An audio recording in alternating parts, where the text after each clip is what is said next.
Welcome back to Rise and Shine Rwanda story of the day with me, Ivan Magwene. We are at the beautiful Radisson Blue and Convention Center for the third day of the African Union Summit. And later on today, we are able to catch up with Tacko Ndiaye, who's the Senior Officer for Gender Equality and Rural Development in the Food and Agriculture Organization here in Africa. She was able to explain to us what is the current status quo of gender, especially women's rights here in Africa, and also how can the protocols that have already been adopted and the resolutions passed out be implemented to improve the rights of women here in Africa. We're able also to talk about what can be done, especially looking at the fact that most of these resolutions have been passed away, but the problem has always been the implementation. And here is a whole full interview we had with her today.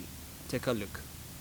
Yes, thank you. I would first want to appreciate that Africa has made tremendous progress in terms of adopting legal frameworks for enforcing women's rights in Africa.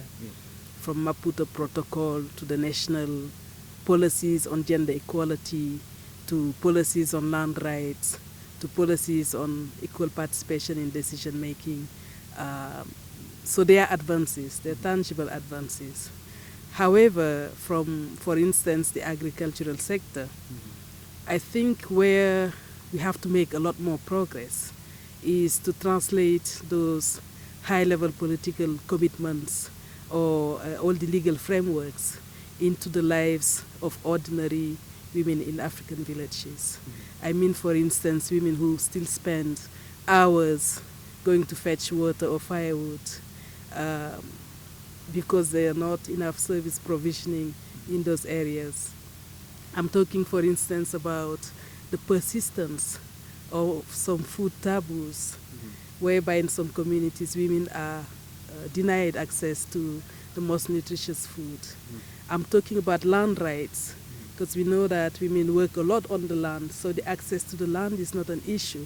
The issue is the right to inherit land, the right to own land, the right to transfer land, the right to buy land.